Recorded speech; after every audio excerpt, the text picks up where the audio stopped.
With week one of the preseason officially in the books for the Silver and Black, it was time to get back to work. And that they did. We'll talk about that plus more on Monday's edition of the Locked On Raiders podcast for August 11th, 2025.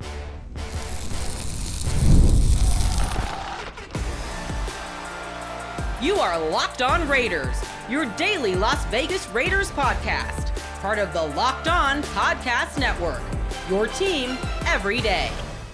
And welcome in, Raider Nation, to another edition of the Locked On Raiders podcast. Thank you so much for making the show your first listen of the day. We definitely appreciate you. If you're catching the show wherever you find your favorite podcast or you're checking us out by way of the YouTube page, you know we appreciate both. Show continues to grow each and every day because of your consistent support and the great job that my man Ari does behind the scenes, making sure we look good and sound good each and every day by way of the YouTube page. So shout out to Ari. He's on Twitter at Ari Produces. You can hit me up as well at your boy Q254. And if you want to be a part of the show, as many of you do, we got the Locked On Raider podcast voicemail line for you, 707-654-4693. As we close out the show, we'll hear from you. Calls, texts, a lot of really good feedback. We'll get as many in as possible. Closing out the show, segment number 3. Segment number 2, week 1, officially in the books when it comes to the preseason. What do I want to see moving forward? The 49ers are coming to town this week for joint practices on Thursday. And then, of course, preseason game number 2 coming up on Saturday. So how do the Raiders as a team continue to evolve throughout the course of this training camp and preseason? We'll talk about that in segment number 2. Here in segment number 1,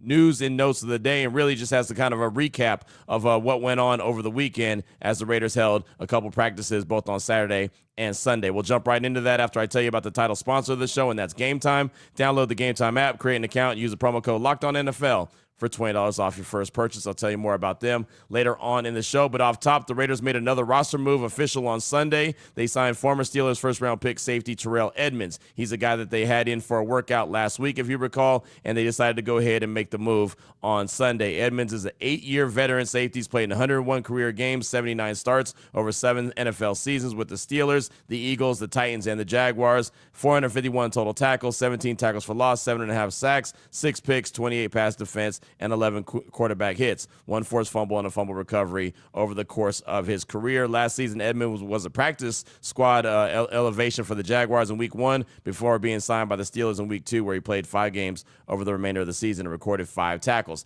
That was the release from the Silver and Black on Sunday following practice, and in a corresponding move, they waived injured wide receiver Seth Williams. Actually saw him on Sunday at practice, and then immediately after practice was wrapped up, we talked to head coach Pete Carroll, talked to a few players as well, and then boom, the move came out. So safety Terrell Edmunds is in, Seth Williams is out, and this is going to be what continues to happen throughout the course of the training camp and preseason. The Raiders are going to continue to tinker with their roster. There's no way, shape, or form that this is a finished product. Obviously, we know there's cutdowns coming up at the end of the preseason when they go from being a 90-man roster to being a 53-man roster, and then they'll fill out their practice squad as well. And it's not the gradual cut down. You remember a couple years ago, they got away with that. It went from 90 to, 70, and then 53. Now it's just one big quick move. It goes from 90 to the 53-man roster. So they're going to continue to bring guys in. They're going to continue to shuffle guys out, finding the right guys, or at least an attempt to find the right guys that fit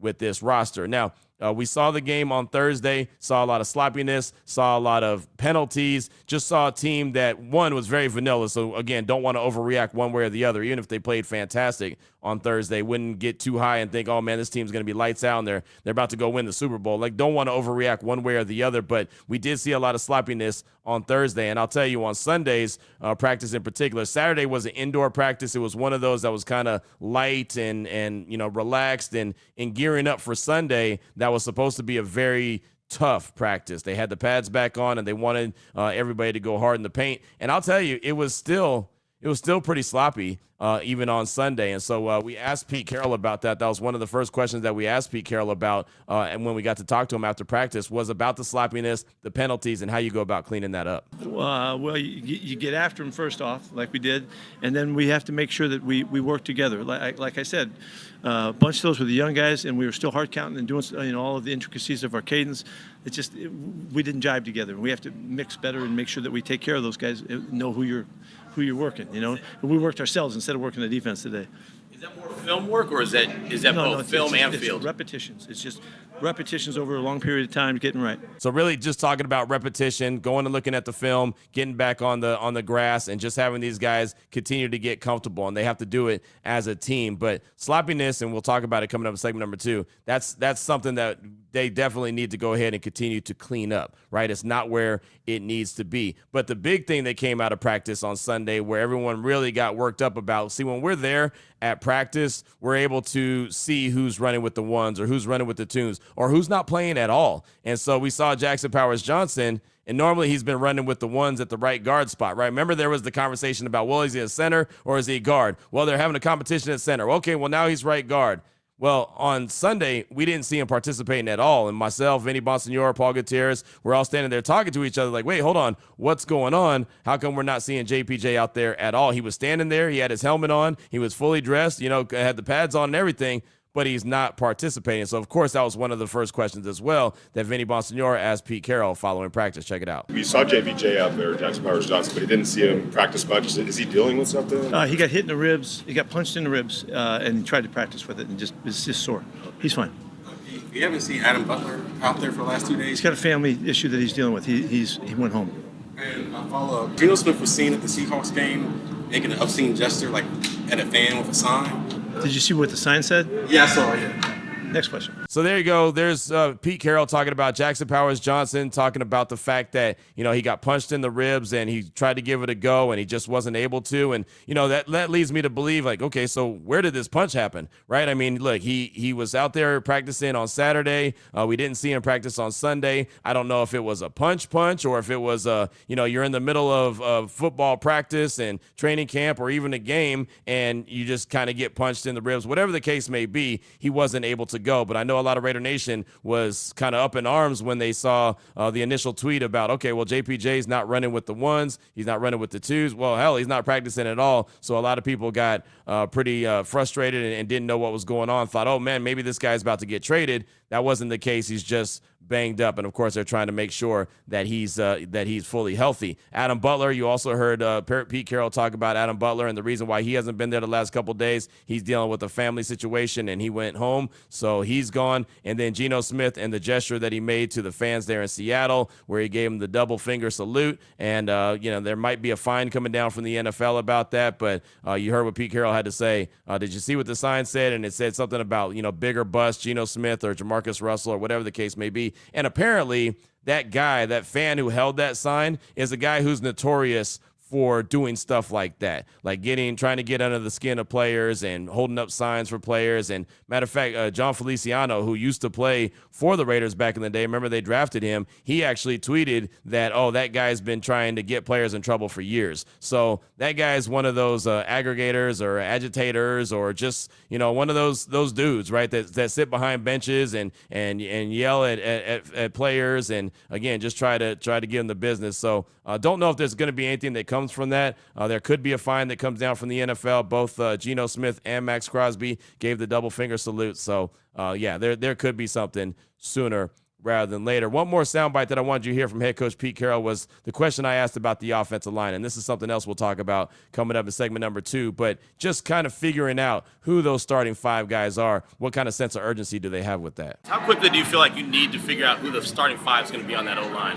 We get a month before we start playing real games, and maybe we don't figure it out by the start of the season, and we're rotating then. It just needs to declare when it declares, but it's good for all of us. It's good for those guys to be battling and knowing, looking around, and saying somebody else is going to take my spot if I don't play well on every play that I get, and that's the mentality we're looking for. Pete Carroll basically saying there is no sense of urgency, right? It'll be defined when it's defined, right? The starting 5 on that offensive line will be defined when they do. And for me, I would like to see that a little bit quicker. I would like to see who's going to be that starting 5 sooner rather than later, just because we know the offensive line is a unit that you want to see working together, and they have to know and be all on the same page. So we'll talk about that more, though, coming up in segment number 2 of today's Locked On Raiders podcast. But there's a few little sound bites from head coach Pete Carroll. Again, Saturday's practice, it was kind of, just kind of chilled and relaxed. It was really the Trey Tucker show. they really got Trey Tucker involved a lot. That was one thing to really take away from Saturday's practice. Even though it was indoors, there was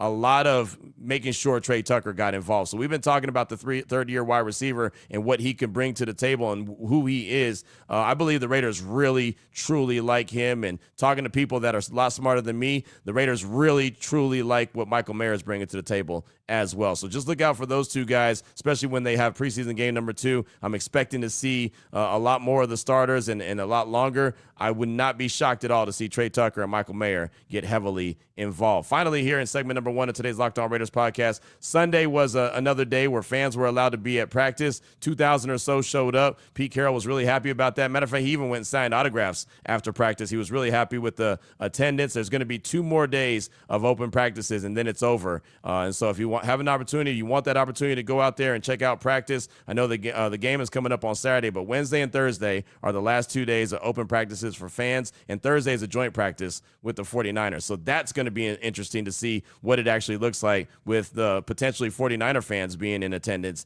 as well. But Wednesday and Thursday are the last 2 days where the practices will be open to the fans to come check it out.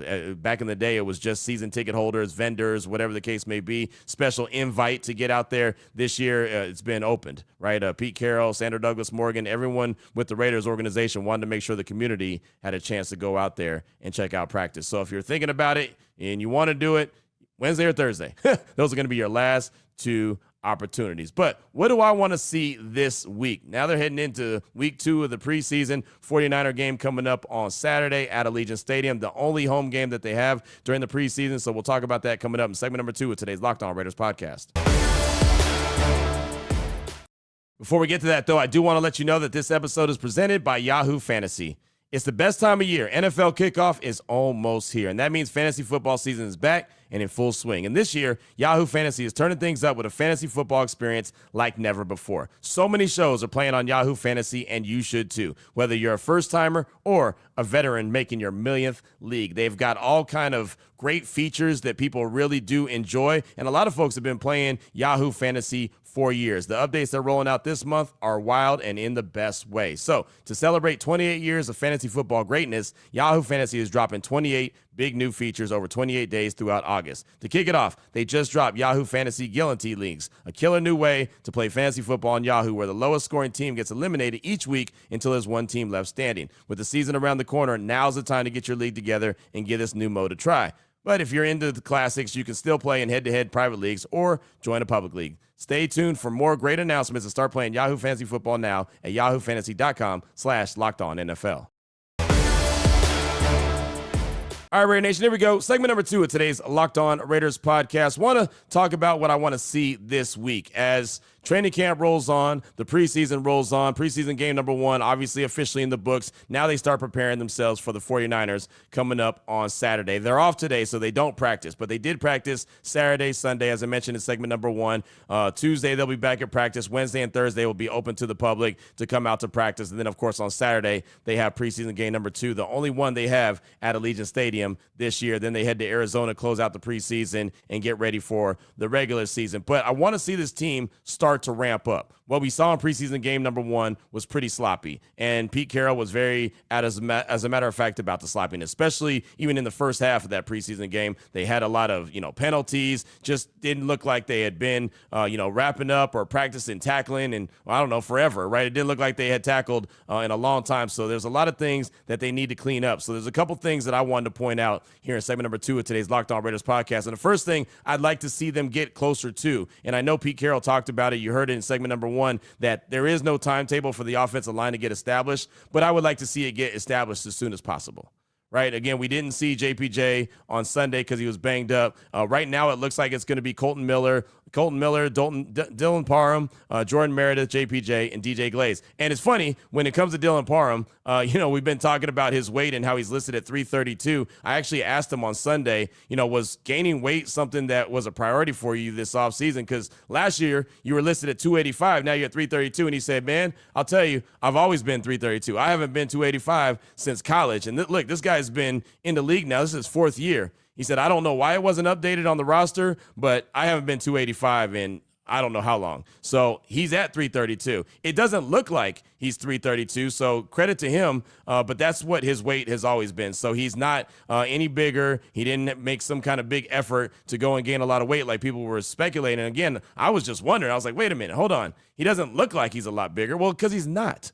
It's been his same size he's been since he's been in the NFL. So there you go, 332 for Dylan Parham. But it looks like Parham is going to be that left guard. Meredith looks to be that center, and JPJ is the right guard. That's what the interior of the offensive line looks like. But we know that it's not necessarily going to be that. The competition rolls on. Alex Kappa is still listed as Orr, but he's banged up. So he hasn't been able to practice. He didn't play in the preseason game, and then JPJ was banged up on Sunday, and then Antonio Mafi was there at right guard. And remember, Antonio Mafi is a guy that they signed not too long ago, also a guy very familiar with Chip Kelly. So I wouldn't just pencil him out and say, yeah, he's just kind of filling in right now. He could play a factor in this offensive line in the competition. Again, I feel like it's going to be Miller, Parham, Meredith, JPJ, and DJ Glaze, but until it's actually set in stone or we see it even more consistently, and I do believe we're going to see a lot more of the starters coming up on Saturday at Allegiant Stadium against the 49ers, it's still TBD. And when you hear Pete Carroll, and you heard him in segment number 1 say that even if they don't have it established by the beginning of the season, then they'll go into the regular season. That's what I don't want them to do.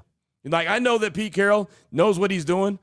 He's a lot smarter than me. He's got the skins on the wall. He's got the resume. But I just don't want the Raiders to go into another season like they did when Josh McDaniels was the head coach. And it was like week 4, week 5, and they still didn't know who their starting 5 on the offensive line were going to be. They kept tinkering with it. I would talk to Lincoln Kennedy every single week, and he's like, Q, who's the starting 5? Like, I don't know, Lincoln. And he always said, as a former offensive lineman, he said, we have to know who I'm working with. Right? I have to know these guys, and we have to get along, and we have to be able to be on the same page. Like, that is the one position. You can work as a DB. You can work as a wide receiver. You can work as a quarterback. You can work as a running back. You can do all this stuff by yourself, but the offensive line has to be one cohesive unit. So I would like them to be able to establish who they think is going to be their starting 5, go with it, let them go, and then at some point, if it's not working, okay, let's switch things up. But I just don't want to see them go like week to week to week tinkering with it. So that's something I'm going to really pay attention to this week at practice to see, one, if JPJ is able to get back out there, how banged up, is he? Again, he's banged up according to head coach Pete Carroll. So we'll see, what that looks like. I would like to see him get out there consistently. And if he's going to be the right guard, then let him be the right guard and let him get a lot of work in. Right? I asked Dylan Parham if the left guard position was his, position that he preferred, and he did. He said, hey, this is, I feel really good at this spot, right? He's played all the interior spots since he's been in the NFL. That was the one thing that we talked about Dylan Parham the whole time, right? He's a guy that can play left guard, center, or right guard, but he feels very comfortable at the left guard spot, and he really gave a lot of credit to Jordan Meredith for the communication as the Raiders center. So that feels like that's done, right? The Jordan Meredith, the center, feels like it's done. But I just want to see this thing solidified. I want to see all 5 of those guys put together and, hey, these are our guys, and this is who we're going to rock with because that's what they absolutely need to. On Sunday, I mentioned sloppiness and cleaning up the penalties. That has to happen. But they spent a lot of time on Sunday's practice working on tackling. Now, it was with a sled, right? And so they were working on technique. Robbie Leonard and Patrick Graham, they were showing technique.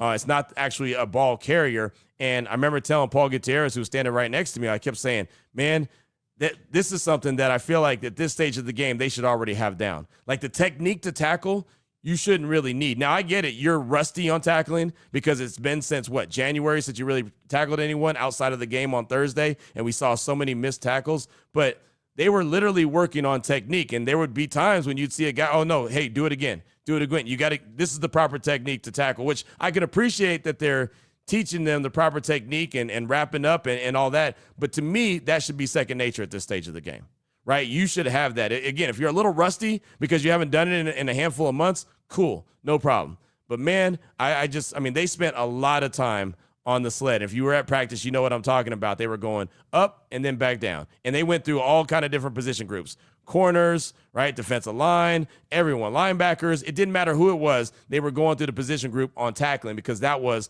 a really big deal. So I'm hoping, especially this week with the joint practice with the 49ers, look, they're going to try to protect everyone. They're not going to try to tackle to the ground. I'm going to hear a lot of stay up, stay up, stay up, right? I'm going to hear a lot of that just like we hear at practice all the time.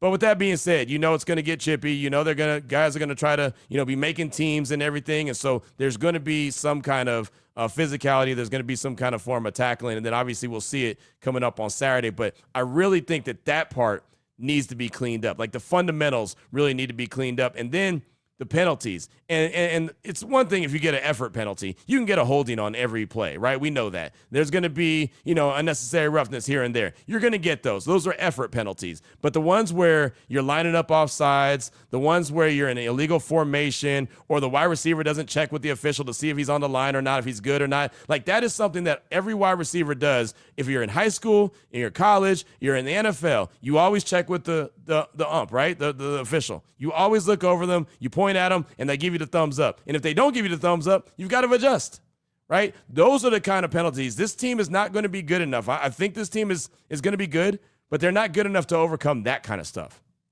right? They're not going to be the team that's going to overcome 1st and 15 or 2nd and 20 or whatever the case may be, just because of silly penalties. Or you get a big play and then all of a sudden it's called back because of a legal formation or whatever the case may be. Like those kind of mental errors they can't have. So I'm hoping that they're able to clean that up and they're not fatigued. They shouldn't be really fatigued in a game, right? I get it in training camp. It's hot, right? You're outside, this, that, and the other, but you should be still mentally sharp where you're not making those kind of mistakes. So those really, the offensive line really establish who they're going to be, and the sloppiness, the penalties have got to be a minimal, right? And wrapping up has got to happen. You can't have another game where you miss tackles like they missing contain, right? Not being able to, to hold the edge. You've got to be able to hold the edge, right? And that goes especially with the corners, and I've talked about guys like JT Woods where he's got a really good opportunity. I don't care if you can run with the wide receiver or not. If you can't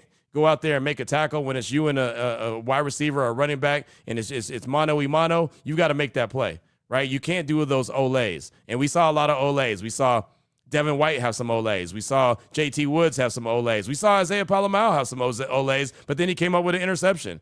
You can't have those, right? And what I mean by olays is just kind of like you're just throwing yourself out there hoping that you make a tackle. No, you got to Jamal Adams it, right? Like Jamal Adams, what was so impressive about him is that he was moving fast, and then boom, he would get the ball carrier to the ground. He was making tackles, right? He's a sure tackler. That's the one thing. I know it's a position that he's never played before. He told us that on Saturday, never played linebacker. But the style that he played, and he played safety at a high level, was very linebacker-like. So he can really take advantage of that position, and he's the guy that's going to get the ball carrier to the ground. But guys like Devin White, they've got to do a better job. Guys like JT Woods got to do a better job. DCAM, whoever the corners are. Darian Porter, he took a bad angle on Thursday. That kind of stuff, you can clean that up. You can look at the film, understand what you have to do, and in your mind say, hey, I gotta maintain. I gotta have contain. I've got to be able to get a tackle, make a sure tackle, and that's why they were working on that on Sunday. So those are the things that I really want them to focus in on this week. Everything's not going to be perfect. They're not going to win the Super Bowl this week. You're not going to win a championship this week or in training camp, but you sure can lose one, right? If you can't clean up what you're doing. If you cannot sharpen your tools, right, and do exactly what you're supposed to do, and be hitting the ground running when week one comes against the New England Patriots, you're going to be in trouble. This team is not going to be given the opportunity to miss and struggle out of the gates. They're going to have to play and come out of the chutes on fire, right? They're going to have to play and get off to a really hot start. They can't play catch up. Certain teams in the league can, like Cincinnati did last year. They started off 0-2, and then they fought till the end and almost made the playoffs. Remember, it was down to week 18. They had a chance to make the playoffs. They didn't, but they had a chance. They're a team with big-time firepower offensively, so they can kind of work their way back into it. This Raiders team is not going to be good enough to struggle out of the gates and then think, okay, late in the season, we're going to find a way to clean things up, get better, and probably ask for some teams to help us out to try to make the playoffs. If they truly want to be a playoff team, they've got to start this season, and they've got to start it looking really good. Where other teams are using the first 4 weeks of the season as preseason, they've got to be, I don't want to say in midseason form, but they've got to come out and look good early on. So those are the things I'm really looking for. Offensive line get established and clean up the sloppiness, clean up the penalties, get those tackles, start wrapping up, do what you got to do. Just play smart, fundamental, sound football. What's on your mind? Your calls and texts will close out the show. 707-654-4693. We'll hear from you next. It's the Locked On Raiders podcast. Before we get to that, though, I do want to tell you about the title sponsor of the show, and that is Gametime. We've all been there, logging on early and waiting forever for concert tickets to go on sale, only to lose your spot for a show you've been dying to see. Live music should be about making memories, not dealing with the stress of ticket shopping. That's where Gametime comes in. Gametime makes concert tickets faster and easier than ever. Prices actually drop as it gets closer to showtime, and you can save up to 60% off with their great last-minute deals. There was a concert that we used to go to in the Bay all the time. It was a 2-day thing. KMEL put it on. What was it? Summer Bash? It was something like that. Summer Bash, Summer Jam, but it was the best thing ever, and you literally had to sit there and wait to get your tickets. We used to camp out in front of like Ticketmaster or whatever to get our tickets, only for them to run out. Well, the good thing is Gametime is not going to allow you to do that. You could take the guesswork out of buying concert tickets and show tickets with Gametime. Download the Gametime app, create an account, use promo code LOCKEDONNFL for $20 off your first purchase. Terms do apply. Again, create an account, use the promo code LOCKEDONNFL for $20 off. That's LOCKEDON NFL for $20 off. Download the Gametime app today. Last minute tickets, lowest price guaranteed.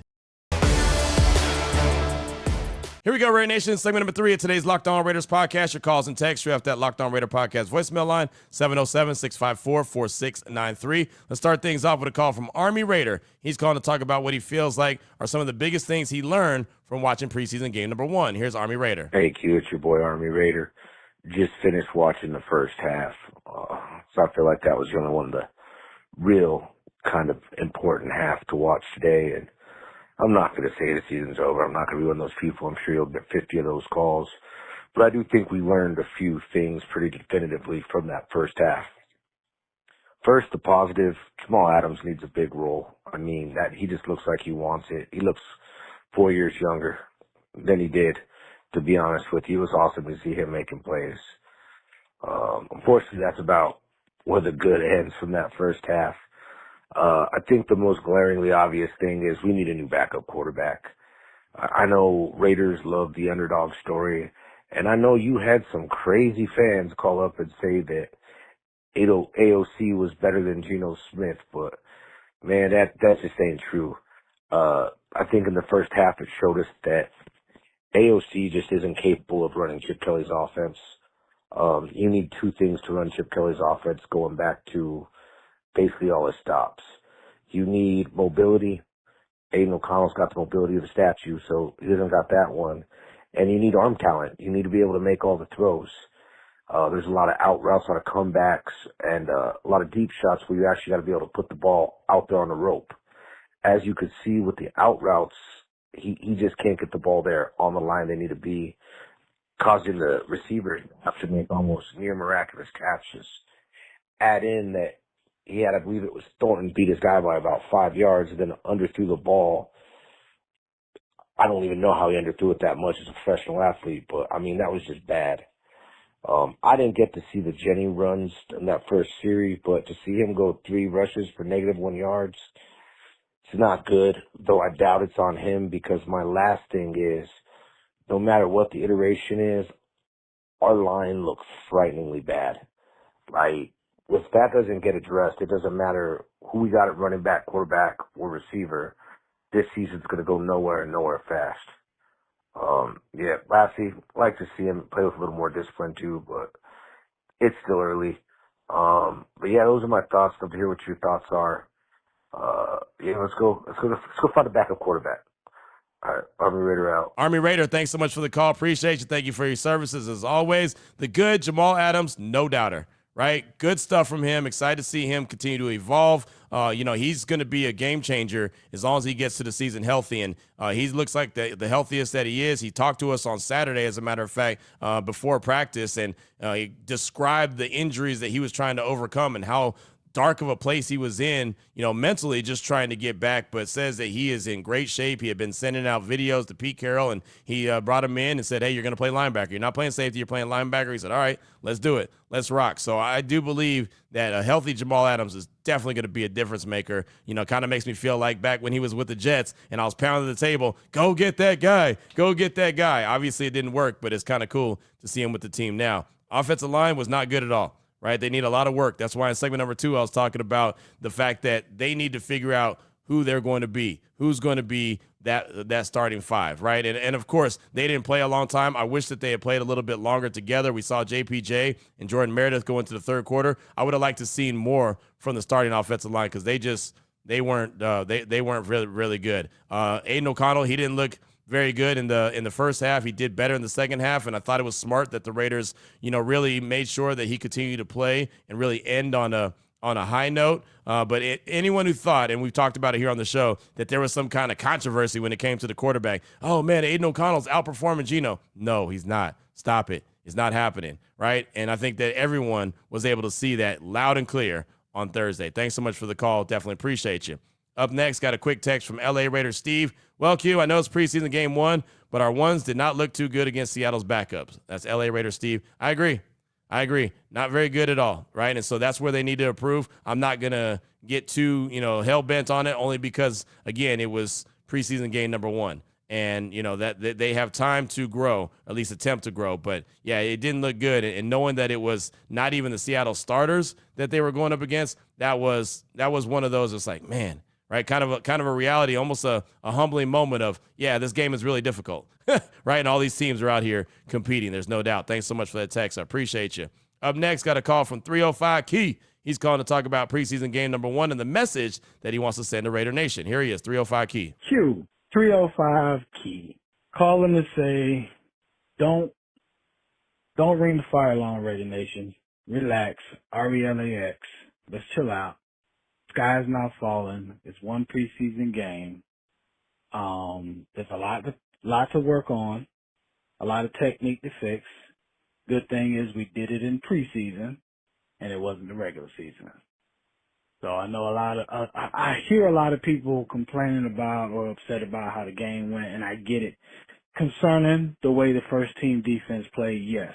I'm not as concerned with the first team because drops really stalled the drive, and then after that, even though Genty didn't gain that many yards, he was in there with predominantly backups and second teamers. You got to pay attention to who was in the lineup, and also there was no audibles. Some of those plays we probably won't even run against the sets against the fronts because the leverage wasn't right. But even to go a little bit further for all my film junkies, y'all could probably see that if you rewatch the plays, backside cutoffs were bad. Footwork was horrible. And on the play he got blown up on, rookie Caleb Rogers, I believe, whiffed Olayed on the blitz and linebacker. So that's what really blew the play up. So I'm not gonna scream and say, oh my goodness, that's it, we're a 4-win team, we're a 6-win team. I gotta wait till we get about the game 4 before we really see what we got going on.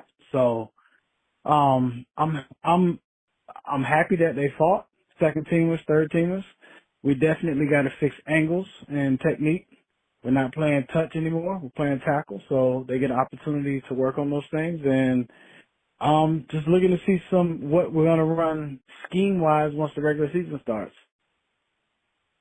At this point, I'm just I just want to see some good execution. I want to see some of these role players show up, win against second and third teamers, prove that maybe they can be fringe first teamers or they can contribute. But other than that, relax, y'all. Relax. I'm not going to say we're going to be all right, but I'm going to say this. No reason to hit the panic button now.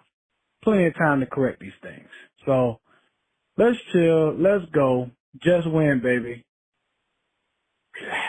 My man, thanks so much for the call. Appreciate it. I'm with you 100%. It's definitely not time to hit the panic button, right? I mean, one preseason game. And again, it's not even hit the panic button. It's just overreact. Even if they had played well, you don't want to sit there and think, oh, man, here they go. This team is fantastic, right? I mean, there's teams that the Raiders have had that have gone 4-0 in the preseason or 3-1 or whatever the case may be, or 3-0, right? I mean, there's Raiders have been preseason champs, but that doesn't mean anything in the regular season. So good or bad, you don't want to overreact one way or the other. So we'll see, and we'll know who this team is. We'll get a better idea. I'm hoping we'll find out in, the first 4 games of the season. I'm hoping they're not using that as preseason. I'm hoping that they actually come out and put some good football on film immediately, and then we'll start to learn who this team is. But, by the time they hit the bye week, I think we'll have a really good idea of who the Raiders are. Look, they play 7 games before the bye, and in that right before the bye, that 7th game is against Kansas City in Kansas City. I think we'll have a really good idea of who the Raiders are going to be in 2025 by the time they hit the bye week. Thanks so much for the call. Definitely appreciate you. Up next, got a text from DJ Raider in Arizona. Says, morning, Q.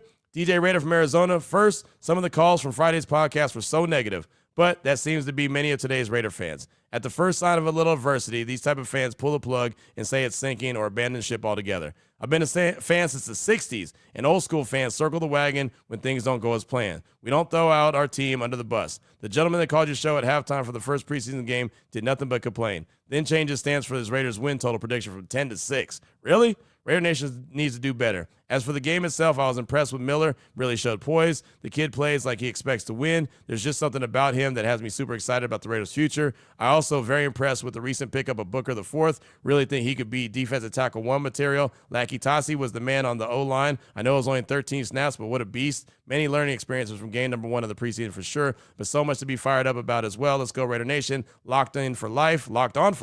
Just win, baby. That's DJ Raider in Arizona. Yeah, I think that, fans getting upset and really being, frustrated by what they saw in one preseason game is obviously an overreaction, but it's also years of frustration, right? Like, this has got to be the year. This is the year that this team turns it around. And, again, I can go out to practice and see some really good things, hear some really good things. And then when everyone gets to see it in a game mode, and then you see what you see, it's like, oh, man. So I understand why people are frustrated, but it doesn't, to me, make me change my feelings on this team. But I also didn't say that they're the team that was going to win 10 games, right? So when my man called in and said, I had them winning 10, now I got them at 6, okay, well, maybe he was thinking a little too high originally. Because, again, they won 4 games last year. So I've been very adamant. I know a lot of fans don't like it and think I'm being negative. I'm not when I say I think they win 8 or 9 games. I think that's a hell of a first year for Pete Carroll if they double what they did last year, right? I mean, that's again, it's hard to win in the NFL, right? And so I'm just seeing what I see. I think this team is going in the right direction. I think the leadership is right. The coaching is right. The players that they have and they're going to continue to bring in are right. But it's just hard to win games in the National Football League. So everyone wants to have the worst to first story immediately, but that doesn't work for everybody. But, and as far as Cam Miller goes, I think there's a lot to like about Cam Miller, right? And the good thing is they're not rushing him. They don't have to rush him. He doesn't also have to be the man right now. He has a chance to sit there and learn, go and see what you see from Geno, see what you see from Aiden O'Connell, be a part of an NFL franchise. Look, he's a coach's kid. He's got 67 career starts in college, right? That's nothing to shake a stick at. And the thing about him playing at North Dakota State, those were meaningful games. Those were games that were championship games, as opposed to some players that go through, in college and they just play what's on their schedule. He's playing games that matter. I know it's FCS level, but they're playing games that matter. And the other thing about FCS guys, and you see the Raiders have 3 of them, right? Dylan Lobby, touchdown Tommy Millott, and Cam Miller. The thing about those guys, they're very coachable. You know why? Because they have to be, right? They're not the biggest, the tallest, the strongest, the most athletic. You know what I mean? There's reasons why they're FCS players, but they're very coachable. And that's a good thing, too. And who wants to coach more than anything? Pete Carroll. So I do like what Cam Miller has. I'm not going to sit here and say, hey, he's a number 2 quarterback already. I just think that it's time to, let him grow, and that's a good thing. And we'll see what happens as it continues to progress. But thanks so much for the text. Great stuff, man. Definitely appreciate you. Up next, got a call from Jeff in the 503. He's calling to give his overall thoughts on the Raiders preseason game and give his thoughts on the upcoming season as well. Here's Jeff in the 503. Hey, Q. This is Jeff in the 503. I was just listening to your segment on the 23-23 game against Seattle. At first, I was a little worried, but I also know that our starters weren't going full board. I don't think Max was really pushing it as hard as he could. Nobody wants to get hurt in the first quarter of the first preseason game. I think it'll be a totally different ball game once we get to New England game, and I'm not too concerned. I think we're going to be a lot better than we were last year. The only thing I'm worried about is maybe JPJ, and I think part of that might be because he just considered himself to be the starting center, and kind of sometimes coaches and GMs don't really like that. They want to be in control. They want to be in charge. And by him just stating that, because with the old regime, he would have been. That was the best that we could do. But they have other plans, and I think he's going to have to prove himself, and he's going to have to develop and mature a little bit. I just hope that they keep him in the lineup. And, who knows? He could be the starting center at some point if there's an injury, or they could just start him right away. But anyways, I wasn't too worried about it. I thought it was a good game. I thought it was sloppy. It was what it was supposed to be. I didn't expect much more than that. I'm just glad we didn't get blown out in Seattle. I am in the Northwest, so I understand, how much hatred the Seahawks have for the Raiders and vice versa. But anyways, I enjoy your show. Thanks for everything you do, and have a great night. Take care. Bye. Let's go Raiders. Big Jeff, thanks so much for the call. Appreciate you. And again, preseason is for mistakes, right? That's where you want to make them. I want to see the Raiders make all the mistakes in August, right? Eliminate the mistakes once September comes. But August, it's cool. You can do that. It is a ramp-up period. I want to see them continue to progress this week, right? That's why we talked about it in segment number 2. They've got stuff to clean up on, but that's what this is for. As far as JPJ goes, I'm only concerned where he is, like, mentally, right? I mean, this is a guy that came in and said he was a starting center only to be the right guard. And, we haven't heard a lot from him since then. Seems like last time we talked to him, he was in good spirits, but then on Sunday he didn't practice because he was banged up. So I just want to see where he is mentally. The other thing is JPJ has a long history of injuries going back to Oregon. And so, now him sitting out practice on Sunday a little bit, and again, that's ribs, according to head coach Pete Carroll. So, I don't want to, say, oh, well, that he just got banged up. I mean, however he got the rib injury. But I just kind of want to know, like, where he is mentally. As long as he's all on board with, taking that right guard spot and rolling with him, being the best thing at right guard he can be, then all is good. So hopefully that's where he's at. But thanks so much for the call. Definitely appreciate you. We'll close things out with a short one. This is a text from Doug. Q, it's your boy Doug coming to you from the mean streets of Summerlin, as JT calls them. First you found Hurts, then you saw Sanders. If the third time's a charm, maybe the next one you find will be a Raider. Spy Tech needs to make the Locked On Raiders podcast his first listen of the day. Guess that goes for TB12 also. I'm a Geno fan, but we could have had Sanders in the fourth instead of Tonka, a rotational defensive tackle. That's a text from Doug. Doug, thanks for the text. Appreciate you. And, yeah, I mean, I was right about Jalen Hurts. I'm not going to say that I'm right about Shedeur because we don't know. He did play well on Friday, I thought. He still did some of the things that he struggled with in college, like retreating and going back. That you can't do that in the NFL. He did it. That's not going to work. He missed a couple layups. So I think he's going to be good. I've said it, but we'll see, right? I think if anything, he had an opportunity to go out there and play because, Kenny Pickett was banged up. You saw that Dylan Gabriel's banged up, so he got a chance, and he made the most of it, right? So we'll see what happens. Look, the Raiders might have a quarterback in Cam Miller. Who knows, right? They might have a quarterback in him long term. They might go and find a quarterback next year, right? I mean, but the good thing is they have Geno Smith, they have Aiden O'Connell, and they have Cam Miller right now. So we'll see what direction that they choose to go, and when they choose to find their quarterback of the future. But, because I'm watching college football, and I love watching college football, I'll definitely point out to you who I like, and we'll see if I get that one right. I've had a lot of misses, but I definitely got the Jalen Hurts one right. That's for sure. Matter of fact, got into a big old conversation in the barbershop on Saturday because of Jalen Hurts. It really started off with him. So, yeah, anyone's been listening to this show knows I've been rocking with Jalen for a very long time. But that's going to do it for today's show. Again, no practice today. We do have the Raiders squad show today, though.